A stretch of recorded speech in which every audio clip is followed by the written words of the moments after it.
Жума ичинде өлкө аймагында катталган окуялар жана бүгүнкү күнгө алынган кабарлар түрмөгү менен тааныштырган апталык программасы. Студияда мен Бакыт Бекболсунов. Саламатсыздарбы? Алгач бүгүнкү күнгө алынган кабарлар түрмөгүнө токтолсок, президент Сооронбай Жээнбеков Кыргыз Республикасынын жарандыгына кабыл алуу жана Кыргыз Республикасынын жарандыгынан чыгуу жөнүндө 5 жарлыкка кол койду. Бул тууралуу президенттин аппаратынын маалыматтык саясат бөлүмү билдирди. 3 жарлыкка ылайык Кыргыз Республикасынын жарандыгына 976 адам кабыл алынат. Анын ичинен 821 чоң адамдар жана 155 балдар.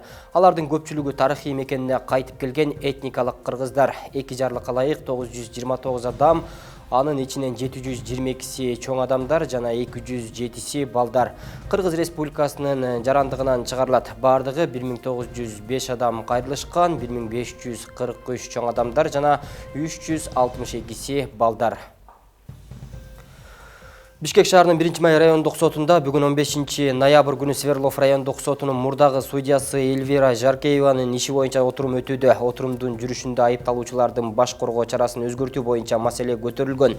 Прокуратура алардын баш коргоо чарасын дагы 2 айга узартууну суранган. Алар билдиргендей, оор кылмыш жасаган жана айыпталуучулардын чарасын өзгөртүүгө негиз жок. Судья кеңешүү бөлмөдөн чыгып, айыпталуучулардын баш коргоо чарасы дагы 2 айга узартылгандыгын билдирген. Эскерте кетсек, Жаркеевага Кылмыш кодексинин 304 жана 328 беренелери боюнча айып тагылууда. Жаркеева судья болуп жүргөн кезде атайлап кылмыштык топтун кызыкчылыгын көздөп жана курулуш компаниянын мүлкүн ээлеп калуу максатында бир катар мыйзамсыз соттук чечимдерди кабыл алган. Муфти Максатбек Ажы Токтомушев Баку шаарында бүткүл дүйнөлүк дин өкүлдөрүнүн башын бириктирген саммитке катышты. Бул тууралуу муфтияттын басма сөз кызматы билдирет. Дүйнөлүк дин өкүлдөрүнүн 2-чи саммити Азербайжан мамлекетинин президенти Илхам Алиевдин демилгеси менен өткөрүлүп, ага дүйнөнүн 70тен ашуу мамлекетинин муфтийлери, дин кызматкерлери, эл аралык уюмдардын өкүлдөрү болуп, жалпы 500гө чукул коноктор чакырылган.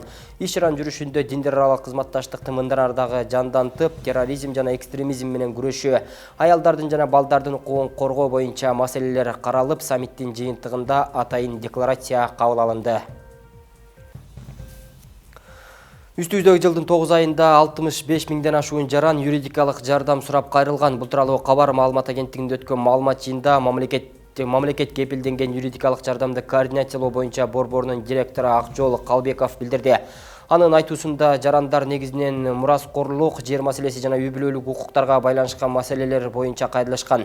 Былтыркы жылда 37 миңге жакын адам юридикалык кеңеш сурап кайрылган. Үстүбүздөгү жылдын 9 айынын жыйынтыгы менен 65 миңден ашуун жаран кайрылган. Бул жарандар чындыгында эле укуктук жардамга муктаж болуп жаткандыгынан кабар берет, дейт Акжол Калбеков.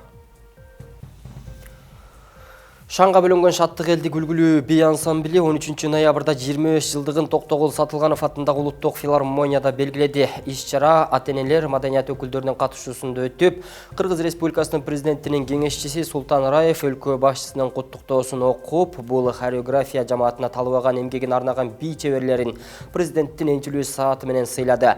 Шаттык бийчилер тобу 1994 жылы Сейтек борборунда түзүлүп, алгач 30дай балдар бийге катышып келсе, учурда 500дөн ашуун. 4 жаштан 18 жашка чейинки кыздар жана балдар барып, Орусия, Украина, Молдова, Индия, Кытай жана башка чет өлкөлөрдө өткөн кароо сынакта алдыңкы орундарды багындырган. Буга катар эле 1, 2, 3 дүйнөлүк көчмөндөр оюндарында жана өлкөбүздө маданий иш-чаралардын баарына катышып, өз салымдарын кошуп келет. Шаттык бийчилер тобунда азыркы убакта мыкты, эң мыкты деген мугалимдер иштейт. Булар болсо культуранын отличниктери, ошондой эле образованиянын отличниктери. Ансамблдеги көптөгөн биздин кыздар, жигиттер көптөгөн конкурстарга, фестивалдарга барышат. Ал фестивалдар Россияда өтөт, көбүнчө Россия өлкөсүндө өтөт. Азыркы убакта мына 21 ноябрдан 27 ноябрга чейин 34 окуучу Москва шаарына Дельфия оюнуна барып, конкурска барып, өздөрүнүн өнөрүн көрсөтүп келишет. Программабызды улантабыз. Эми кезекти кабарчыларыбыз даярдаган чакан баяндарга берсек.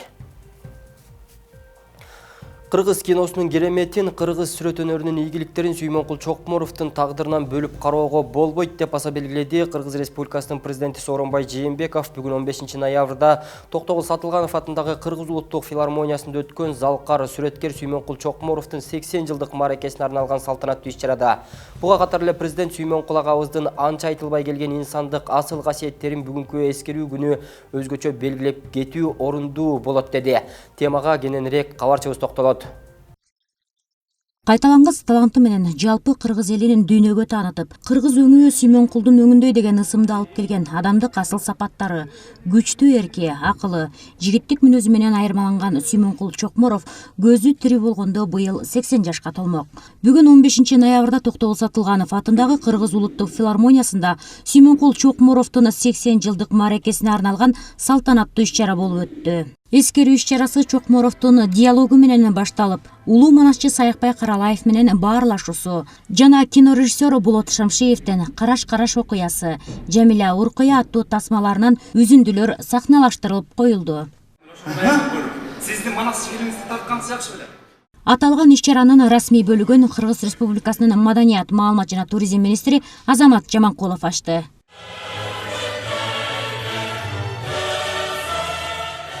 Андан соң Кыргыз Республикасынын президенти Сооронбай Жээнбеков Сүймөнкул Чокморов чыгармачылыктын ааламына сүрөт өнөрү менен кирип, өзүнүн даңазалуу турмуш жолун сүрөтчүлүктөн баштаганын, ошентсе да анын ааламга кеткен атак даңкы кино өнөрү менен байланыштуу болуп, Чокморов жалпы журтубузга сыймык тартуулаган эмгектерди жаратты деген баасын берди.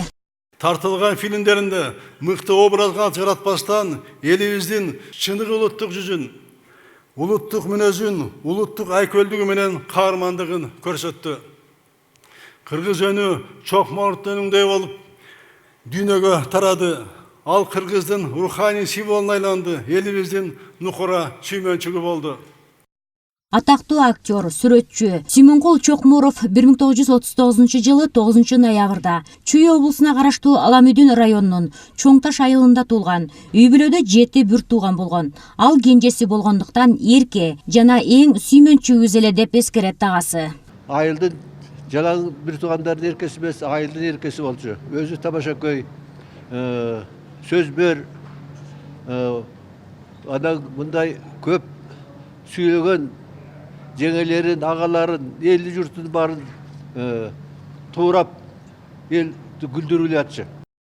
Сүймөнкул Чокморов буга чейин киного тартылып көрбөсө да, Болот Шамшиевдин Караш окуясы тасмасында башкы каарман Бактыгулдун образын мыкты ачып, такшалган таланттуу актерлордун деңгээлинде ойногон. Ал түзгөн образ 1968 жылы Ташкент шаарында өткөн Азия жана Африка өлкөлөрүнүн фильмдеринин фестивалында эң мыкты ойногон роль катары таанылган. Ал эми Сүймөнкулдун киного келип калышына белгилүү кинорежиссер Болот Шамшиев себепкер.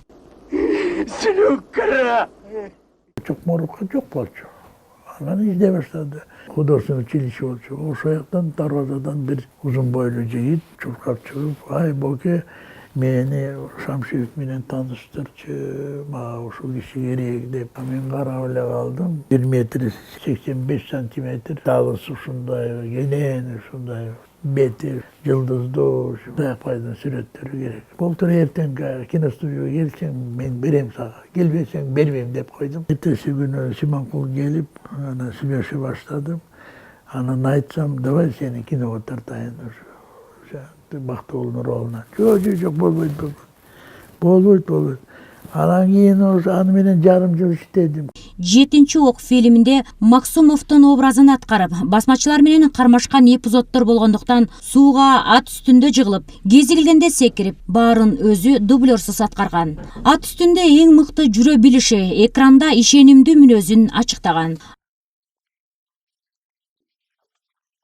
Аз өмүрүндө кыргыз эл үчүн опол-тоодо эмгекти калтырып кеткен Сүймөнкул Чокморовго адам табиятын терең ачып, кулк мүнөзүн кылдат түзгөн көп кырдуу таланттын эмгеги жогору бааланып, ага эркектин мыкты ролун түзгөндүгү үчүн Алматыдагы Казакстан жана Орто Азия кинофестивалында, Тбилисидеги, Бакудагы, Еревандагы бүткүл союздук кинофестивалдарында 4 жолу эң мыкты актер наамы ыйгарылган. Бул сыйлыкты кыргыз киносунун тарыхында биринчи алган актер катары таанылган. Анын мүнөзүндөй мүнөз жок го. Ал ушунчалык атактуу эле, ушунчалык таланттуу эле. Бирок ушунчалык өзүн жөнөкөй алып жүрчү. Эч качан боюн көтөрүп менсинген жигит эмес.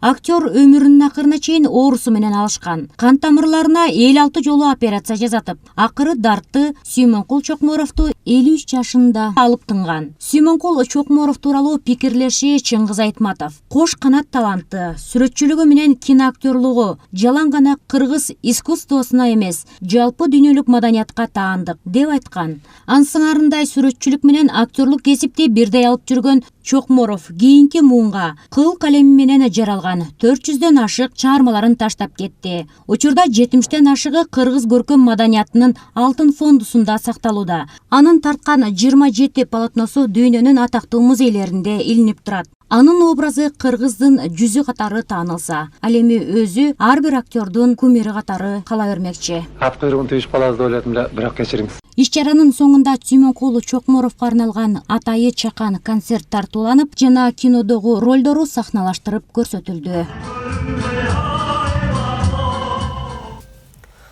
Электр энергиясынын колдонуу лимити көзөмөлдөнөт, бирок калк арасында кыш мезгилинде свет өчүрүүлөр болушу мүмкүн деген күмөн ойлор дагы пайда болууда. Адистер билдиргендей, электр энергиясындагы лимиттин көзөмөлдөнүшү калк абоненттерине тиешеси жок. Кененирээк кабарчыбыз айтып берет.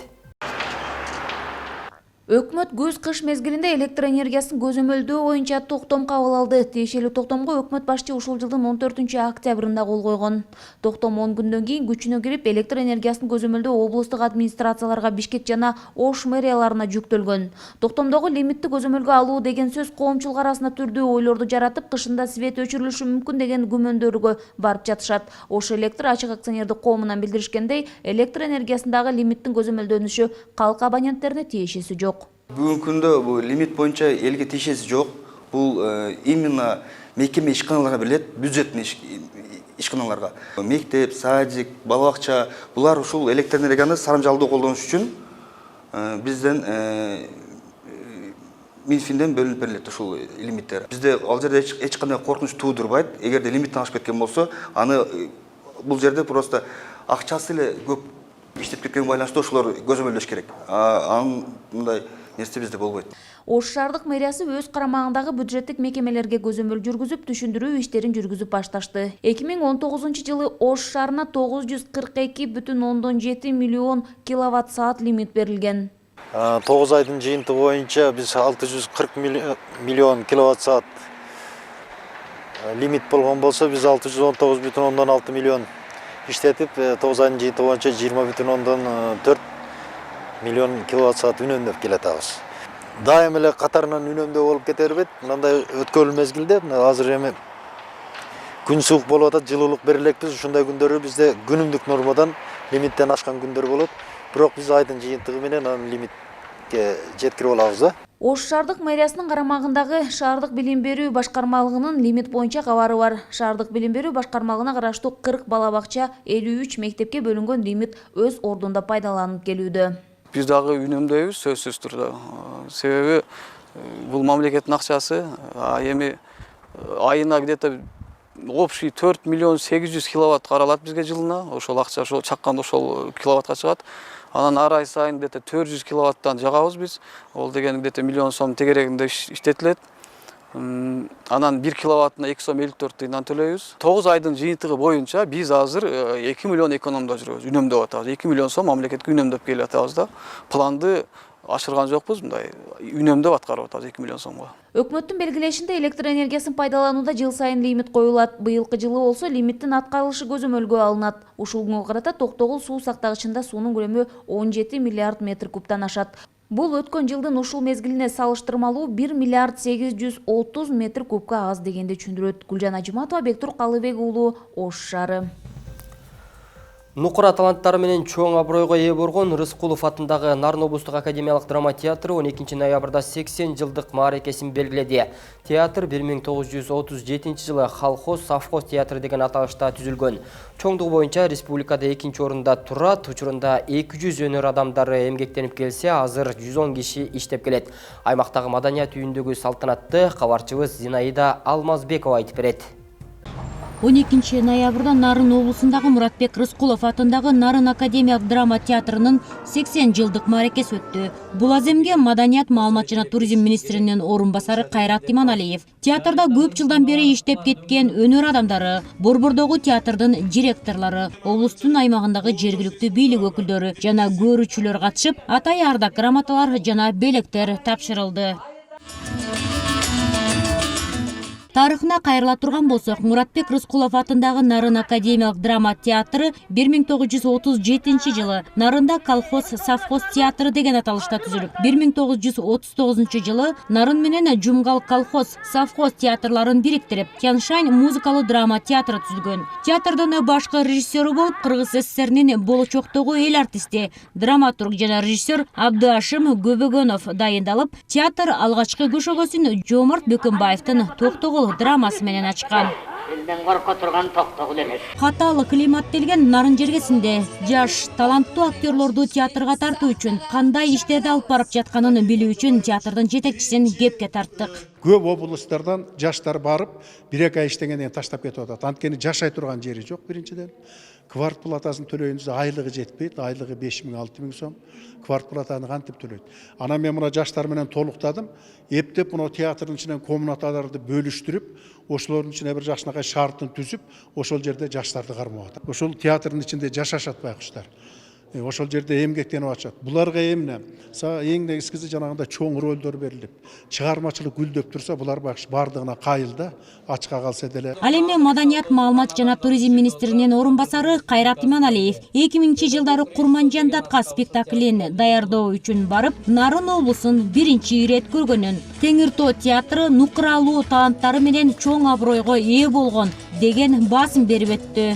Бул театр кезегинде Москвага барган, чоң атайын отчеттуу күндөрүн өткөргөн, Грузияга барган, Өзбекстанды, Казакстанды таң алдырган мыкты таланттар өсүп чыкканда, мына ушул эле Гапар Медетбек ушул театрдан СССРдин эл артисти деген чоң наамга жетип атат. Областтык театрлардан мындай көрүнүш жок. Демек бул театрдын өзүнүн чоң пайдубалы бар, өзүнүн мектеби бар.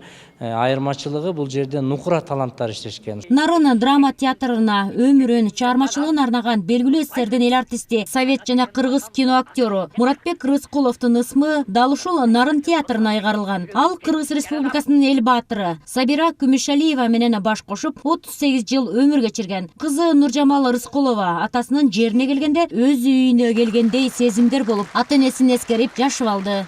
Мамамдын Сабира Күмүшалиеванын өлөрүнө аз калганда, бир жума, 2 жума калганда кандайдыр бир кабатыр болуп атты да, эмнегедир билдемеге. Анан сурап калдым, мама эмне болуп атасың десем, сахнанын жытын сагынып атам деп. Анан кийин бүгүн азыр вот сахнага чыктым. Кадимкидей бир залдагы жыт, тияктагы жыт башкача болуп кетти да. Ойлоп атам да, ушу кызым келди, туугандарым келди. Элим жакшынакай ушу менин театрымдын, менин үйүмдүн деп мааракесин өткөрүп атат деп.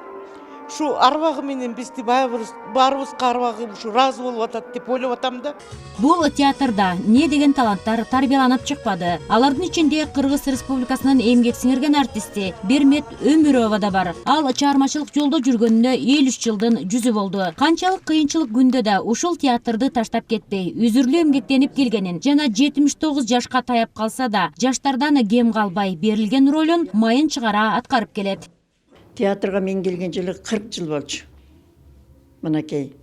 Кудайдын буйругу менен мен 80 жылдыгында ушул жерде отуруп атам. Театрдын бир эмес 3 этабында отурам мен азыр. Залкарлар андан кийин жоюлуп баратып, кайра ордуна келген заман, кайра куруудагы. Кайра театрдын жанданып баштаган заманында күнүндө отурам мен азыр. Кудайга шүгүр деп ойлойм. Муратбек Рыскулов атындагы Нарын академиялык драма театры республикада чоңдугу боюнча 2-нчи орунда турат. Учурунда 200 киши эмгектенип келсе, азыр 110 киши иштейт. Анын 50-сү чыгармачыл адамдар, 60-ы техникалык кызматкерлер толуктайт. 2018 жылы Нарын театры Казакстандын Астана шаарында өткөн Самгао эл аралык театр фестивалында Султан Раевдин Маң драмасы менен катышып, байгелүү орунга ээ болгон. Ош шаарындагы жашылча жемиш сатып келген Тешик Таш базары шаардын сыртына көчүрүлөт. Ал үчүн 56 гектар жер тандалып алынып, долбоору даярдалууда. Бирок азырынча качан көчүрүлөрү белгисиз. Иретсиз соода сатык автоунатыгына сакталбаган базардын шаар сыртына жылдырылышын көпчүлүк колдоп келет. Бул Ош шаарындагы Тешикташ мөмө жемиш базары. Аталган базарда 500дөн ашуун сатуучу иштейт. Алардын катарында ижара акы төлөбөй мыйзамсыз соода кылгандары да бар. Сатуучулардын көпчүлүгү Тешикташ базары жабылып шаар четине көчүрүлөт деген Ош шаардык мэриясынын планына макул эмес. Бул жерден канча адам нан талап, нан алып атат. Иш жок, завод болсо, фабрика болбосо, эптеп күн кечириш керек, балдарды багыш керек, кийинтиш керек, окутуш керек дегендей, айыл апа болуп атат, жакшылык, жамандык болуп атат. Анан эми столдо отуруп эле жерди жаап койсо, каяктан эме алат? Каяктан киреше болот? Мисалы үчүн бул жерде иштегендер бир күндө 400-500 сом акча тапса, өкмөт бир ишкана таап бербесе, тириликти каяктан кылат? Шоңдор онякта отуруп эле өздөрүчө приказ чыгара берет, туурабы? Элдер өзүн өзү багып атат. Елдерге завод фабрика куруп койсун, пенсионерлерди пенсиясын двойной кылып койсун, анан үйдө отура беребиз биз дагы. Сатуучулар Жашылча жемиш базары шаар сыртына жылдырылса, ал жака кардар барбайт деп кабатыр болушууда. Бирок ошол эле учурда шаар четинде атайын жерде иреттүү иштейт элек деген сатуучулар да бар. Анткени менен мындай пикирди кармангандар өтө аз санда болууда. Машинаны мына жерге коебуз, мына жерден көрчерди алып машинага салабыз, анаяктан көтөрүп чыга албайбыз. Эми бу жерде жакшы да эми. Ыңгайлуу да бир көрчер алганыңа. Бардык адамдар ыңгайлуу да саткандар эми тиричилик кылып атат ушу менен. Оор жүк ташуучу машинелерде базарга көп келгендиктен уун атыгындарын пайда кылат. Базардын айланасында жашаган тургундар мындай шартка нааразы болуп келишет. Бирок кала тургундары Жашылча жемиштерди Тешикташ базарынан алганга көнүп калышкан. Базар кылып стоянкаларды. Базар кылып алгандар налог деле төкпөйт экен. Ошон үчүн коркпостон жолдун жээгине КАМАЗдарды коюп, бир КАМАЗдан 1000 сомдон 2000 сомдон алышып тирилик кылышып атат. Аларды көргөн ылдыйдагы базардагылар содасы жок отурса, айласы жок КАМАЗдын жанына чыккысы келип сода кылгысы келет. Ошого мына көчөдө эртең менен саат 4төн баштап торговля болуп атат. Ушу жолду жаап таштаса, жолго киргизбесе КАМАЗдарды. Бизге эми жакыныраак бир жагы жакшы, анан кийин башка жер парадышын нормальный болсо болот. Тешикташ базарын көчүрүү үчүн Жапалак автоунаа базарынан 56 гектар жер бөлүнүп берилди. Учурда Ош мэриясы тарабынан оңдоо иштери боюнча долбоор каралууда. Бирок аталган долбоор качан ишке ашаары азырынча анык эмес. Тешикташ базарынын өзүңүз билесиз, баягы мөмө жемиштер основном сатылгандыгына байланыштуу, баягы сезон малдарында действительно жолдор тозулуп, өтө ыңгайсыздыктар жаралып атат. Ага карабастан мына быйыл жергиликтүү бюджеттен Ленин көчөсү, ошо Шейиттебе көчөлөрүнүн жолдору да аябай жаман акыбалга келип калгандыгына жолдорун да оңдоп берилди. Бир эле ал центральный рынок эмес, мына шаардагы Мамыров көчөсүндө мына строительный рыноктор жайгашкан. Ал жерден өтүш там кыйын трудности создают там. Вот поэтому ошон үчүн бул келечекте биз ойлоп атабыз, Ош шаарынын автоунаа базарынын айланасынан бир азыр 56 гектар жерди биз трансформацияга даярдап атабыз. Кудай буйрса ошол трансформация иштери аягына чыкса, ошол жерге атайын ген пландын негизинде уже шаардагы чоң базарларды, строительный рыноктарды, ошол сиз айтып аткан Тешикташта мөмө жемиш базарларын, ошол эле центральный рыноктагы базарларды бүт ошо шаардын чекесине көчүрөлү деп атабыз. Тешикташ базарындагы иретсиз соода саттык, автоунаа тыгыны жана техникалык коопсуздук эрежелери сакталбаганы буга чейин деле айтылып келген. Бул багытта шаардык мэрия иретке келтирүү боюнча аракеттерин да көрүп келди. Бирок баш ийбеген соодагерлер ушундай кооптуу жайда ишмердүүлүгүн жүргүзүп келишүүдө. Гүлжан Ажиматова, Бектур Калыбек уулу, Ош шаары. Астана Абил кайрымдуулук уюму региондорду өнүктүрүү жана санариптештирүү жылынын алкагында 2018 жылы бир типтүү 250 окуучуга ылайыкталган бардык шарттар каралган 4 мектептин курулушун каржылап берүү долбоорун ишке ашырган. Анын алкагында Кочкор районунун Мантыш жана Арсы айылындагы 2 мектептин курулушу бүткөрүлүп, жаңы окуу жылынын башталышы менен колдонулууга берилген. Ал эми Чүй районуна караштуу Жаңы Жол айылындагы мектеп толугу менен бүткөрүлүп, экинчи чейректин башталышы менен мектеп окуучуларына эшигин ачты. 700дөй жашоочулары бар Жаңы Жол айылындагы мектеп окуучуларынын саны 200-дин тегереги болсо, дээрлик көпчүлүгү коңшу айылдагы мектептерге каттап билим алып келишкен. Ал эми калгандары мындан так 52 жыл мурда курулуп, эскилигинен улам авариялык абалга кептелген мектепте билим алып келишкен. 2018 жылы Кувейт мамлекетинен келген делегация мектептин абалы менен таанышкан соң, дароо эле жаңы мектеп куруп берүү чечимин кабыл алышкан. Өтө мындай бир коркунучтуу абалдагы мектептердин катарына кирчү да. башкача айтканда ушу балдарга коопсуздук жарата турган мектептердин катарында болчу. Биз аны авариялык мектептер деп бир нече жолу көрсөткөнбүз. Ошондой эле ушул МЧСтин заключениялары толугу менен ушул мектепте каралып бүткөн. Эми ушул жакшы ой, жакшы иш эл бар экен, мына ушул айылга, ушул балдардын бактысына, мугалимдердин бактысына, жалпы эле ушул айылдын бактысына жакшынакай мектеп курулуп атат. Учурда ушул мектеп Сыдыгалиев атындагы мектеп ушу 1 жылга жетпеген мезгилде инвесторлар тарабынан мектеп курулуп, учурда эми ушул мектепти ачуу аземин алдында турабыз. Бул мектеп жүздөгөн жылдар бою ушул элге кызмат кылат деген ойдомун. Учурдан пайдаланып биздин инвесторлорго ушул балдардын келечегин ойлоп, ушуларга бир чоң бир жакшы белек кылып жакшынакай мектеп куруп бергенине чоң ыраазычылык билдирем. Жаштардын жаркын келечеги үчүн алардын сапаттуу билим алуусуна шарт түзүүнү максат кылган Астана-Бил кайрымдуулук уюму региондорду өнүктүрүү жана санариптештирүү жылынын алкагында 2018 жылы Кочкор районундагы Мантыш, Арсы, Чүй районунун Жаңы Жол айылында жана Ысык Ата районундагы Тогуз Булак айылында бир типтүү 250 окуучуга ылайыкталган бардык шарттары каралган 4 мектептин курулушун баштаган.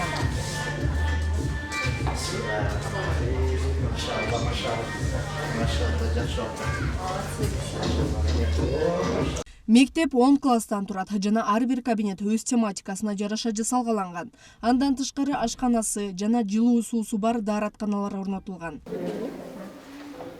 Бул биздин башталгыч класстын кабинети 1-класстар үчүн даярдалган. Мына бүт парттын өздөрүнүн тематикасына ылайыкташтырылган. Отургучтары дагы терезе падаларды бuyakta 15 окуучуга ылайыкташтырылган. Бул информатика кабинети. Бүт кабинетте компьютер менен жабдылган. Окуучулардын ар бирине өзүнүн компьютер. Информатика сабагынан булар толук маалымат алып, өздөрүнүн бүгүнкү күндө заманбап баягы билимдерин ала алышат деген ойдобуз. Биздин көбүнчө окуучуларыбыз баардыгы коңшу айылдагы коңшу мектептерге кетишкен, көпчүлүгү Токмок шаарына окушат. Эми алардын баардыгына бүгүнкү биздин мектепке жаңы мектеп ачылганына байланыштуу баардыгы ушул жерге келип, баягы окуусун улантканга аракет кылып жатышат. Бизде экинчи чейректе уже 20-30%га көбөйдүк десек болот. Бизге жаңы салынган мектеп аябай жакты, заманбап түрүндө салынды. Кувейт мамлекетинен келген мусулман бир туугандарыбызга аябай рахмат. Чоң рахматыбызды билдиребиз. Астана-Бил фондуна, кайрымдуулук фондуна аябай ыраазычылык билдиребиз. Биз аябай жакшы мектепте окуп калдык. Бүт немелери бар. Мындай.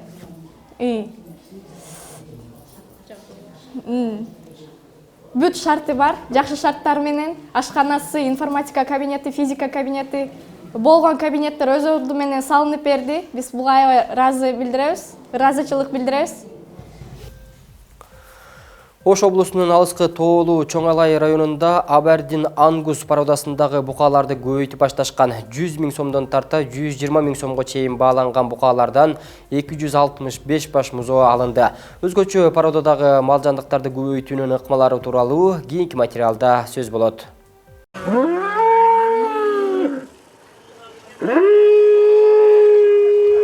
Салимбек Маметалиев быйылкы жылы биринчи жолу Абердин Ангус породасындагы буканы сатып алды. Жыл башында нарынын Кочкор районунан алынып келген жандыктын 45 уйгат төлдөтүү үчүн коюлган. Азыр алардан асыл тукум музоолорду алууну күтүп турган чагы. Чала күйүнгөн уйларды биздин букалар кууп кетет.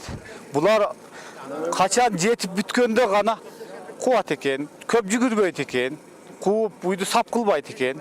Жакшы экен да. Эт багытындагы базар кир деп коебуз го. Базар кир да. Чоңолай районунда Салымбек Маматалиевке окшоп башка фермерлер да табигый жол менен асыл тукум малдарды көбөйтө баштады. 3 жылдан бери Абердин Ангус породасындагы 21 бука алынып келинип, андан 265 баш музоо алынды. Ушул малдын сапаттуулугун, асылдуулугун жогорулаталы деген максатта мына атайын 17 жылдан баштап ушул Абердин ангус породасына букаларды сатып келгенбиз. Бул букаларды ушул Ысык көлдөн алып келип, облусунан алып келип, ошол жерден ар бир буканы ушу жашына жараша 105 миңден 120 миң сомго чейин келген. Фермерлер менен биргеликте атайын ушу алыскы жайыттарга бөлүп коюп, ошол жерден музоолорду алдык. Абердин ангус породасындагы букалар эт багытында болот. Жергиликтүү торпоктор 15 миң сомдон 20 миң сомго чейин сатылса, аталган породадагы торпоктор 35 миң сомдон 40 миң сомго чейин сатылат. Анткени жаңы туулган музоолордун салмагы эле 17 килограммдан 20 килограммга чейин болот. Бул порода эт багытында чоң букаларынын салмагы 1,5 тоннага чейин жеткен фактылар бар. Кыргызстан шартында 65% эттин үлүшүн түзөт. Малдарды табигый жолдор менен көбөйтүүнү тест, окутуу жана кеңеш берүү борбору ишке ашырып жатат. Атайын адистердин тобу малдарды асылдаштыруу жөнүндө окутууларды уюштуруп, аларга жеңилдетилген насыяларды алууга көмөктөшүүдө. Местный торпоктордун живой килограмм немес веси 100 килограммга тете, ал эми Абердин ангустан алынган торпоктордун веси 200 килограммга жетип атат да. Ошого мен да кызыгып атам, быйыл ушул кредитке болсо да сатып алып, элге елді мал породаны өзгөртсөк, көбөйтсөк деген максат менен келдик да. Басы азыр эми биз сүйлөштүк, кредитке берилет экен 100 миң, 50 миңин азыр төлөйт экенбиз, 50 миңин 1 жылдан кийин төлөйт экенбиз да. Бул жакшы нерсе экен. Чоңолай районунда 18 миңден ашуун кара мал бар. Быйылкы жылы районго Абердин ангус породасындагы 8 баш бука алынып келинди. Алдыда аталган породадагы мал жаңылыктарды Каракулжа районунда да жайылтуу пландалууда. Анткени бул районда тоолу келип, породадагы малдарды көбөйтүү үчүн шарттар түзүлгөн. Гүлжан Ажыматова, Бектур Калыбек уулу, Ош облусу. Бул апта калынган жаңылыктар мына ушулар болду. Ушул жана башка кабарлардын топтому менен 3w.azia.tv.kg сайтынан жана Facebook, Instagram баракчаларыбыз аркылуу дагы таанышып турсаңыздар болот. Эмки аптанын жагымдуу жаңылыктардан көрүшкөнчө аман болуңуздар, кечиңиздер көңүлдүү улансын.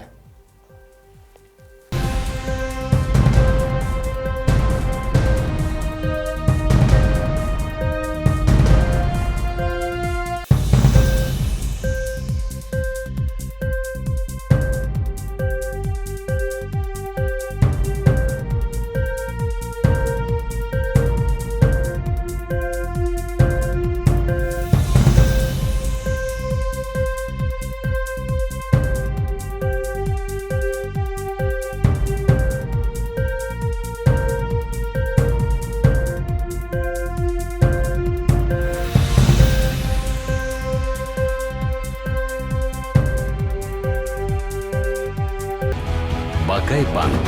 Твое будущее в твоих руках. 20 лет вместе.